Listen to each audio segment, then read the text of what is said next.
So first of all, thank you so much for bringing this film to Doc NYC. Thank you so much for sharing. You. Of course. Thank you for having yeah, us. Of course. So no, happy. it's great. We're so happy to have it. So I just wanted to start off. I don't know if everyone knows the story of how, what the inspiration for this story was. So I'm wondering if you can just share that with the audience. What was the inspiration? Like lots of things floating around, but then finally, the biggest things. Well, 13 is the. Yeah, Yes, 13 is okay. a very specific number. So I guess I'm wondering Yes. why 13 exactly and how, Yeah. that sounds like a very specific inspiration. Yes, there was. For many, many years, almost a decade, I was teaching documentary filmmaking to middle schoolers. And we would watch lots of films, but none of them were told from the point of view of young people. And so when Trina and I have been working together for years, on various projects. When we had a lull in a project, I was thinking about what I wanted to do next. And I thought I would make the film that I wished I had when I was teaching. It came out better than I had envisioned, I think. Because it was just like, a seed floating around at the time. I was going to ask, what was the intention and how did it change as you were making it? And did that process change? And what were those changes? Well, I think in the beginning, at least, my initial idea was that it would be about capturing this feeling, which I think ultimately it ended up being. But as Trina was saying in the Q&A downstairs, like we did film it over a long period of time. So after filming one or two of the great participants in the film, we could talk about, where else we wanted to go and what else we wanted to, fit in the project. And how did you choose your amazing protagonists? Did you have a larger pool, or did you have candidates, and then you were like, I want these It was specific people? A little bit more of a meandering process. It started with Awa. She was one of my students. And then I did a Google search for 13-year-olds, and I found him. And then Landon had been in a film that my husband and our co-producer had made when he was 11, and he was the right age. And he was talking to us about hunting the whole film shoot, so I always wanted to go there.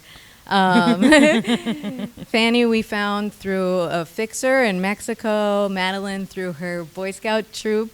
Or scout troop, sorry now. Right. And then I found Julius on Instagram, and then a few other different ways. Wow. And that's really, I'm so fascinated by that sort of how you find your protagonists. And I guess I have some questions for the kids or adults now, I guess.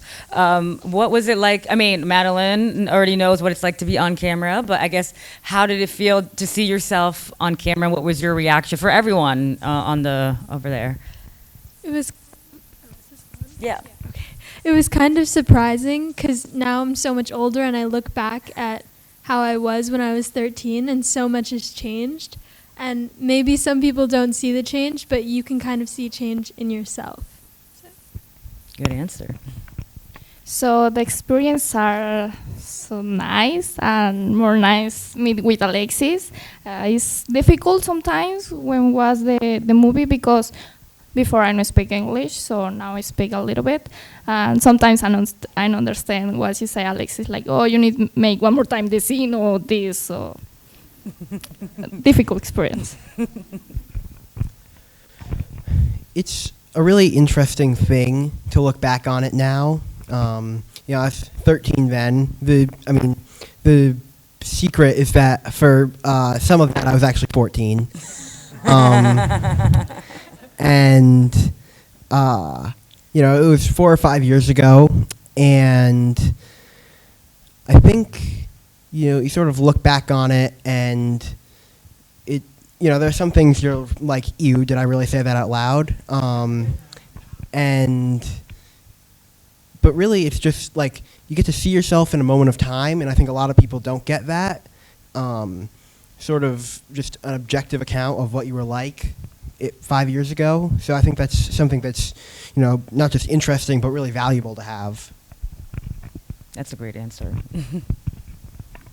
So as Alexi said, I was actually in her husband's short film. We were up in Wisconsin for 2 to 3 weeks, so I was used to having a camera in my face, having somebody be like, "Hey, we need to do this," or "Hey, I need this." But it was a different kind of shock when you're able to be yourself in front of a camera versus playing a role. Because if you're playing a role, you're that character in the movie or a short film or whatever it is, versus you're yourself. So with being myself, I got to go out and do the things that I liked and do the things that I do on a normal basis. I got to go out and ride my four-wheeler. I actually got to go out and hunt. People. I don't have the objectiveness of being hey, you have to do this, be here at this time, whatever. I went to school, came home, Alexi was there, and then got ready for soccer practice and went out, and when the weekend came along, that's when we went hunting. I mean, we were, it was just a different, setting on being on camera and being able to be yourself. It's a whole different perspective beyond the camera's perspective, if that makes any sense. Thank you, Alexi. To start, I think it was a great experience, and I'm still really excited that I'm on this big screen and everyone's watching me. But I feel like making music and doing all the stuff that I do that got me into this really makes me want to do it even more, because it shows me how far I can actually get.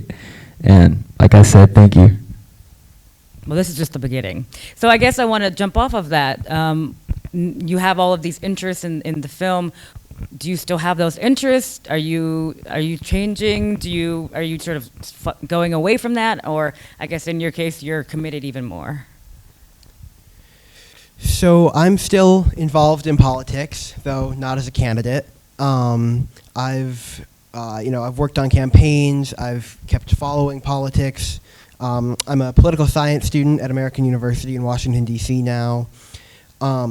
So I am still, involved in the world that I was involved in when I was being filmed.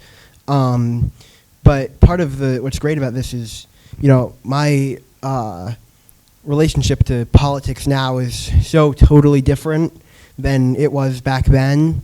So that's part of why I said it was really valuable to be able to look back like that.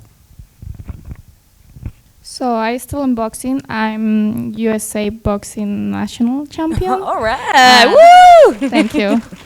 And I'm in high school, junior. I still TikTok. I'm a junior now, so hopefully by the end of senior year, if I get enough publicity, I can just be a TikTok star for a living. So that's what I want to do. So I'm actually, everybody's staying in what they said. I'm actually on the opposite end of the spectrum. I said I wanted to be an anesthesiologist. I'm actually finishing up school, like completely getting everything done, and I'm heading off to Quitman, Arkansas, about 40 minutes from where I live, to a world-renowned welding school. So after I'm done with that, I'll, travel, be on pipeline, start welding stuff, and, get all the good money that I've been wanting for a while. But no, it's completely opposite end of the spectrum. It's completely different. I'm not as cheesy now. I can promise you that much. Being 13, I was on my lonesome, I guess is what you could say, because I lived in a house with my mom and my sister. So I was the only boy in there. So it was just me being me. But now I'm 18. I'm ready to go off, do my own thing. I'm starting to, get on my own way. So it's just a whole different, complete opposite end of the spectrum from where I was. I still make music. Like he said, I'm on a whole different side of the spectrum. I'm a professional bike rider now. I've been professional for about 6 months, and I ride with SE Bike Life. But I mean, it's just, life is crazy, and you never know what it will throw at you. And I say it, and I'll say it again. Thank you, Lexi. Are there any questions from the audience? I do want to give, just raise your hand if you do have anything. I was also wondering, have any other kids seen this film, and what is their reaction? Have you shared it with anyone, or have any of your peers seen it, and do they agree with the journey? You mean the other Well, words just the in film, other or- 13-year-olds or other teenagers. Yeah, a few have. We haven't had. This is our world premiere, so we Sure. haven't been showing No, it just that in- much yet. yeah. But you should have been at the Q&A downstairs. I would. There was a good. Aki had a good question downstairs. He wanted to know how we went around the world so quickly.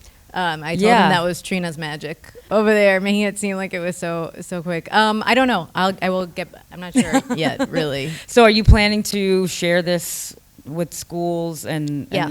We okay. hope to have some sort of a robust educational campaign. Sarah out there is helping me, helping us on that, and yeah, that's the goal, because that's why we made it in the first place. Right. So I did want to talk about that diversity piece. I think that's such a great element of the whole. Really, like there's the element of having all the different diverse people who all have one thing in common, which is being 13 and those feelings that you have when you're that age. Was that always intentional, or did the way that Trina, you edited the film? How did that? Did you have those different pieces? Yeah, sorry. You have those different pieces. Was that intentional in the edit or in the narrative of the storytelling? How did that come about?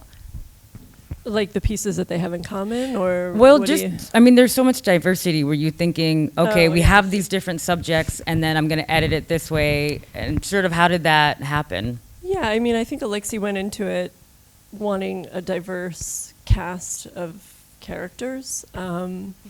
And she shot it, it's independently funded doc, so she shot it over several years, and there'd be other jobs in between. So there was time to sort of like look at what she had and think about what would be good. And I think there was like a little bit of a little bit of like trying to think of the issues that kids are facing these days, and how we could get at those, but not make each kid into an issue,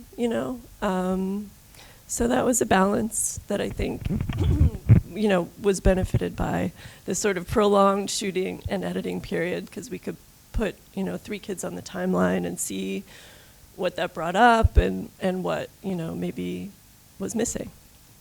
Yeah. Anyone have any questions out there?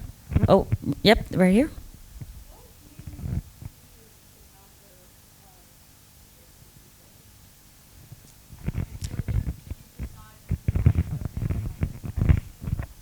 no, not at all.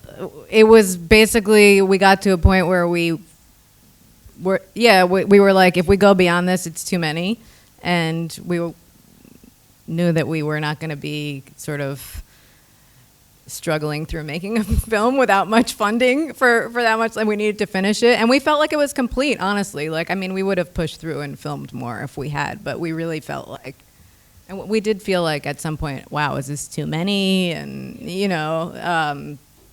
but I think it worked out. It did. I agree. Anyone else out there? Is there anything else you want to share about? Are you interested? You want to talk about that educational campaign that you are hoping to launch? Or I'm sort of curious about that, just so that if we have anyone in the audience who can help with that. Oh, talk to me afterwards if there's anyone in the audience who does educational campaigns. Sarah is in the back. Raise your hand. You can go talk to her also. I don't know what that's going to look like yet. Yeah. I'm not sure. We're so at the beginning stages Sure. of searching for someone, but I hope that it's going to be in schools, after school programs. I feel like there are a lot of, like Trina was saying, we did want to touch upon a lot of issues, but not make it like sort of an issue-based film. So I think that there is room for the film to go into different groups and have like deep, I hope, conversation around things. So we'll fill you in. I have your email. I'll email you. You do have my email. You do. Well, I think that's all the time that we have. I want to say thank you again for sharing the film with the festival, and thank you all for being here. Thank you so much, everyone.